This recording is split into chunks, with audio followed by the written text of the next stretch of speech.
اعوذ باللہ من الشیطان الرجیم بسم اللہ الرحمن الرحیم رب اشرح لی صدری ویسر لی امری واحلل عقدۃ من لسانی یفقہوا قولی رب زدنی علما اللہم فقہنا فی الدین اللہم انی اسألک علما نافعا وعملا متقبلا ورزقا طیبا اللہم انفعنا بما علمتنا وعلمنا ما ينفعنا وزدنا علما آمین۔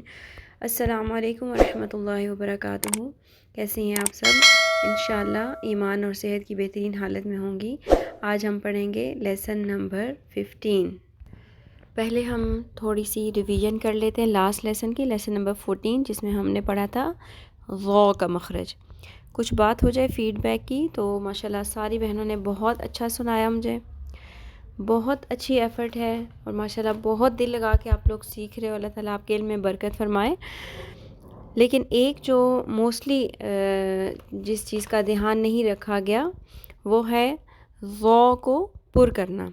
دیکھیں، غو کو ہم پر نہیں کریں گے تو ذال سے ہم ڈفرینشیٹ کیسے کریں گے؟ دال کے بعد کیا آتا ہے؟ ذال۔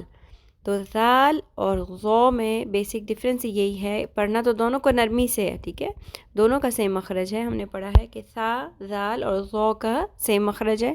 تو ذال سے اگر ہم قرآن پاک کی تلاوت کرتے وقت غو، یہ زوئے نہیں ہے، یہ کیا ہے؟ غو، تو غو، تو غو کو اگر ہم پر نہیں کریں گے تو وہ سننے میں کیا محسوس ہوگا؟ ذال، یعنی کہ ہم نے تبدیلی حرف کر دیا۔ تو یہ بھی لحن جلی ہے، بڑی اور حرام غلطی ہے۔ تبدیلی حرف کرنے سے میننگ چینج ہو جاتے ہیں، ٹھیک ہے۔ تو آپ سب نے مخرج تو صحیح ادا کرنا ہے، لیکن اس کی جو پر کرنے والی صفت ہے اس کو لازمی پورا کرنا ہے، ٹھیک ہے۔ یہ کوئی معمولی بات نہیں ہے۔ ذو کی آواز پر ہوتی ہے اور اس میں شدت نہیں ہوتی، اس کی دو صفات ہیں، ان کا دھیان رکھنا ہے انشاءاللہ۔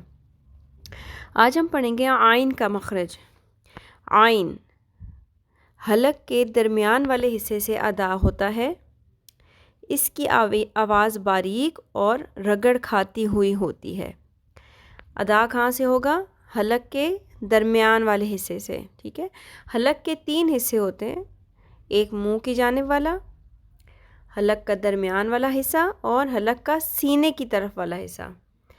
حلق کے جو حروف ہیں ان کو، جو حلق سے ادا ہوتے ہیں، انہیں حروف حلقی کہتے ہیں۔ وہ میں آپ کو ڈیٹیل بعد میں بتاؤں گی، ابھی ہم صرف مخارج پہ فوکس کر رہے ہیں، ٹھیک ہے۔ تو ہم عین کا مخرج ہم پڑھ رہے ہیں، تو عین کے مخرج کے لیے بس اتنا ہمیں جاننا کافی ہے کہ یہ حلق کے درمیان والے حصے سے ادا ہوتا ہے۔ اور اس کی صفات کون کون سی ہیں؟ کہ اس کی آواز باریک ہوتی ہے۔ عین حلق کے بالکل سینٹر سے ادا کرنا ہے، اور شروع میں اگر آپ کو عین حلق سے ادا کرنے میں پرابلم ہے تو آپ یہ کر سکتے ہیں اپنی ہیلپ کے لیے، جیسے ہمیں سکھایا گیا تھا کہ آپ اپنے گلے کے اوپر جو ونڈ پائپ نظر آ رہا ہے آپ کو، یہ سانس کی یہ جو نالی ہے یہ ہمیں فیل ہوتی ہے سخت سی، اس کے اوپر ایسے انگلی سے آپ تھوڑا سا پریشر دیں گے تو آواز اچھی نکلے گی، ٹھیک ہے۔ عین۔ اب اس کا مخرج ہم چیک کر لیتے ہیں، اس کو ساکن کر کے عین کو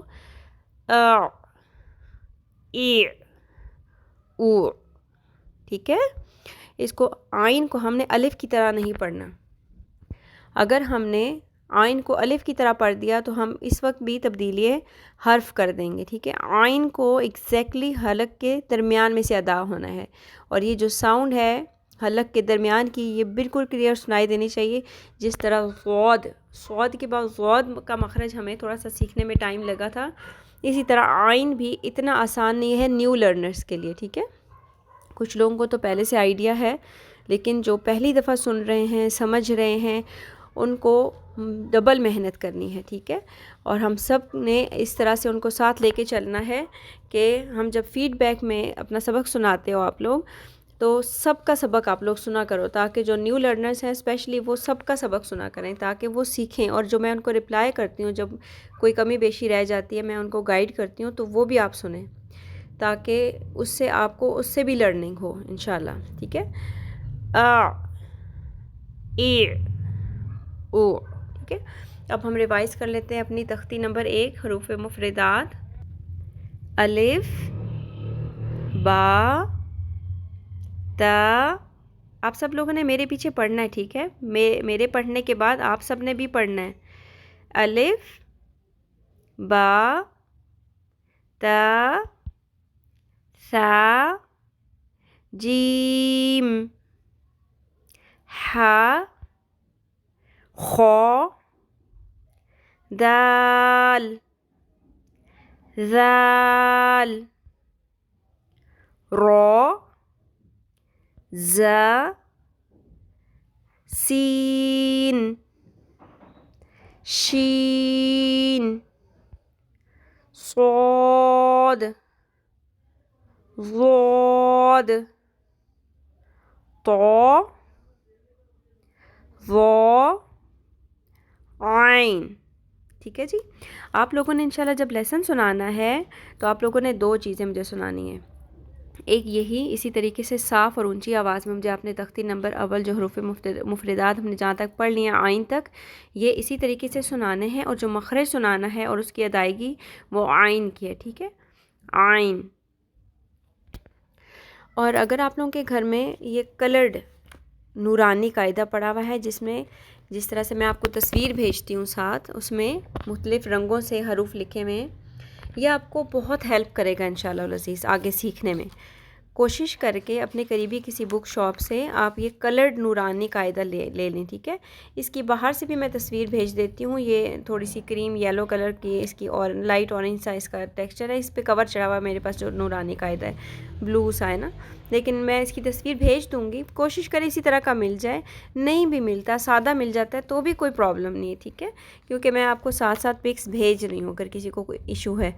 لیکن اگر آپ لے لیں گے تو اس کے اوپر آپ جو میں اوپر لکھ کے بھیجتی ہوں، آپ کو نوٹس بھیجتی ہوں، وہ آپ کو اوپر لکھنے میں اور اپنے نیکسٹ ریویژن میں آسانی ہو جائے گی، اور آگے کسی کو بتانے میں بھی. ٹھیک ہے، اس میں آپ نوٹ کیجئے گا، میں نے لاسٹ ٹائم آپ کو مارک کر کے دیے تھے سیم کلرز کہ کون کون سے حروف اور ان کے مخارج سیم ہیں. ٹھیک ہے، تو آپ ان کو کلرز کو نوٹ کریں. اور ابھی جو ہم نے نہیں پڑھے ان کو اتنا زیادہ پریشان ہونے کی ضرورت نہیں ہے. جو ہم نے بعد میں پڑھنے ہیں ان پہ فوکس نہ کریں، جو پڑھ چکے ہیں ہم. ٹھیک ہے، جس طرح تا، دال اور تو، یہ سیم کلر سے میں نے سٹار لگایا تھا. ان کا ایک ہی مخرج ہے. مخرج آپ نے ریوائز کر لینے ہیں اپنے پاس، جو اب میں نے نوٹس کی پک بھیجی ہوئی ہے. اس کے بعد ثا، ذال اور ظا، اس کا سیم مخرج ہے. پھر جیم اور شین کا سیم مخرج ہے. ٹھیک ہے، اور صاد کا بھی سین کے ساتھ ہی، سین اور صاد اور زا، ان کا سیم مخرج ہے. تو آپ یہ چیک کریں، ان میں آپ کلرز کو میچ کریں اور آپ دیکھیں کہ یہ سیم مخارج والے حروف ہیں. شروع میں مجھے کسی نے آئیڈیا یہ بھی دیا تھا کہ آپ سیم مخارج والے حروف ایک ساتھ پڑھا دیں، لیکن اس میں پریکٹس مس ہو جاتی ہے. اسی لیے میں تھوڑا ٹائم تختی نمبر 1 کو زیادہ دے رہی ہوں، تاکہ ہم ایک حرف کو اچھے سے اچھی پریکٹس کر کے ہمیں ایک دفعہ جب ان کی حروف کی پریکٹس کی، ان کی ادائیگی کی ہو جائے گی پریکٹس، تو انشاءاللہ تلاوت میں زیادہ مشکل نہیں ہوگی. اور پھر آپ یہ بھی نوٹ کریں اس تصویر میں جو میں نے کلرڈ حروف والی پکچر آپ کو بھیجی ہوئی ہے تختی نمبر اول کی، جو حروف گرین ہیں، سبز رنگ کے ہیں، ان کو موٹا پڑھنا ہے. اور جن حروف کو موٹا پڑھا جاتا ہے ان کو کیا کہتے ہیں؟ حروف مستعلیہ. آپ کو کوئی بات نہیں، مستعلیہ کی ٹرم یاد نہیں ہو رہی، ڈزنٹ میٹر، کوئی پرابلم نہیں ہے. بس آپ یہ دیکھیں کہ کلر کوڈنگ جو حروف ہیں وہ جو ہیں گرین کلر کے، وہ کتنے ہیں؟ 1 2 3 4 5 6 7 8 حروف ایسے ہیں جن کو ہم نے ہر حال میں پر ہی پڑھنا ہے، سوائے را کے. اس کے نیچے زیر آ جائے تو ہم اس کو باریک پڑھتے ہیں، لیکن وہ میں آگے بتاؤں گی، کوئی بھی چیز کنفیوز نہیں کرنی. ابھی تک ہم نے جو کچھ پڑھا ہے وہ مخارج پڑھے ہیں، مخارج پہ دھیان دینا ہے. جو میں ساتھ بتا رہی ہوں وہ بس آپ نے یاد کرنا ہے. کلکلہ کی ٹرم بتائی ہے، 5 حروف بتائے ہیں، وہ یاد کرنے آپ نے. قطب جد، قاف طا با جیم دال، یہ 5 حروف ہیں، ان کو اپنے مخرج سے ہلانا ہوتا ہے. ٹھیک ہے، اور یہ جو گرین کلر کے حروف ہیں یہ آپ نے یاد رکھنے ہیں: خا، را، صاد، ضاد، طا، ظا، آگے آئے گا غین اور 2 نقطے والی قاف. ٹھیک ہے، ان کو ہم پر پڑھتے ہیں. چلیے جی، اب ہم بڑھتے ہیں اپنے نیکسٹ پارٹ کی طرف لیسن کے، جو کہ ہے رسول اللہ صلی اللہ علیہ وآلہ وسلم کی پیاری سنتیں. ہم پڑھ رہے تھے کھانے اور پینے کی سنتیں، اور ہم نے پڑھ لی تھیں 10 سنتیں جو کہ 10ویں ہم نے پڑھی تھی کہ 3 انگلیوں کے ساتھ آپ صلی اللہ علیہ وسلم کھانا کھاتے تھے، ٹھیک ہے، اور کھانا کھانے کے بعد پلیٹ پہلے صاف کرتے تھے اور پھر انگلیوں کو، جو 3 انگلیاں ہیں، انگوٹھا، ساتھ والی شہادت انگلی اور مڈل فنگر، درمیان والی بڑی انگلی، ان تینوں انگلیوں کو پھر آخر میں چاٹ لیتے تھے، ٹھیک ہے۔ اور اس کے بہت سارے فائدے ہم نے پڑھے تھے کہ لقمہ درمیانی سائز کا ہوتا ہے، ٹھیک ہے، کیونکہ 5 انگلیوں سے کھانے کا لقمہ بہت بڑا ہو جاتا ہے اور معدے میں کھانا جلدی جلدی پہنچتا ہے جو نقصان دہ ہوتا ہے۔ دوسرا، کھانا گلے میں اٹک بھی سکتا ہے، ٹھیک ہے، اور صحت کے لیے یہ مفید اور سنت کا ثواب بھی ہے۔ آج ہم پڑھیں گے سورت نمبر 11۔ اس گھر میں بہت بھلائی ہوگی جہاں کھانا کھانے کے بعد ہاتھ دھو کر کلی کرنے کی عادت ہو۔ اس کا ریفرنس ہے ابن ماجہ۔ تو اس حدیث شریف میں ہم نے کیا پڑھا کہ کھانا تو اب ہم نے کھا لیا، لیکن کھانا کھانے کے بعد ہم نے ہاتھ دوبارہ دھونے ہیں، کیونکہ ہم نے ہاتھوں سے، انگلیوں سے کھانا کھایا تو کھانا ہاتھ پہ لگ جاتا ہے، اس کو ہم نے ہاتھ کو دھو لینا ہے اور کھانا کھانے کے بعد ہاتھ دھو کر کلی کرنی ہے، ٹھیک ہے۔ تو کیا فرمایا گیا کہ اس گھر میں بہت بھلائی ہوگی جہاں پہ یہ عادت ہوگی، ٹھیک ہے۔ تو انشاءاللہ ہم نے اس کو بھی فالو کرنا ہے۔ اور سنت نمبر 12 ہے، آپ صلی اللہ علیہ وآلہ وسلم کھانا کھانے کے بعد یہ دعائیں پڑھتے۔ 2 دعائیں ہیں، ایک تو یہ ہم موسٹلی پڑھتے ہیں، وہ بھی ہم پڑھتے ہیں، لیکن آج ہم جو موسٹلی آپ میں سے بہت سارے لوگوں کے لیے نئی دعا ہوگی وہ ہم پڑھیں گے، ٹھیک ہے۔ الحمدللہ الذی اطعم وسقا وسوغہ وجعل لہ مخرجا۔ تمام حمد و ثنا اللہ تعالیٰ کے لیے ہیں جس نے ہمیں کھلایا، پلایا اور اس کو یعنی کھانے کو حلق سے اتارا اور اس کے باہر جانے کا انتظام بھی کیا۔ اس حدیث شریف کا ریفرنس ہے ابو داؤد، ٹھیک ہے۔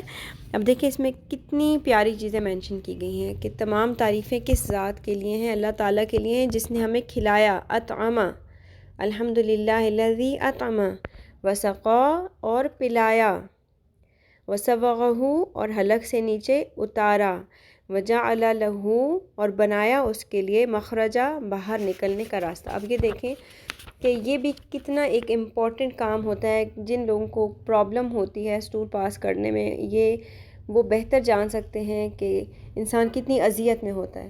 تو یہ بھی اللہ کا کرم ہے کہ ہم جو کچھ کھاتے ہیں وہ عافیت کے ساتھ ہمارے جسم سے ہمیں انرجی دینے کے بعد وہ نکل بھی جاتا ہے، ٹھیک ہے۔ اور دوسری دعا جو ہے وہ آپ سب کو آتی ہے الحمدللہ، وہ کیا ہے؟ الحمدللہ الذی اطعمنا وسقانا وجعلنا مسلمین، مسلمین بھی ہو سکتا ہے، من المسلمین بھی ہو سکتا ہے، ٹھیک ہے۔ تمام تر تعریفیں اللہ تعالیٰ ہی کے لیے ہیں جس نے ہم کو کھلایا، کھانا کھلایا اور سیراب کیا اور ہم کو مسلمان بنایا۔ اس حدیث شریف کا ریفرنس ہے ترمذی، ٹھیک ہے جی۔ دعائیں انشاءاللہ یاد کرنی ہے، مخرج یاد کرنا ہے اور کل لیسن سنانا ہے۔ سبحانک اللہم و بحمدک نشہد ان لا الہ الا انت نستغفرک و نتوب الیک۔ السلام علیکم ورحمۃ اللہ وبرکاتہ۔ اگر آپ میرے چینل پر نئے ہیں یا آپ نے ابھی تک سبسکرائب نہیں کیا ہے تو پلیز ابھی کر لیجئے اور بیل آئیکن کو بھی پریس کر لیں تاکہ میری ہر نئی آنے والی ویڈیو آپ تک ٹائملی پہنچ سکے، اور اس ویڈیو کو لائک کر کے شیئر کر دیں اور اپنے لیے صدقہ جاریہ بنا لیں۔ جزاک اللہ خیرا کثیرا۔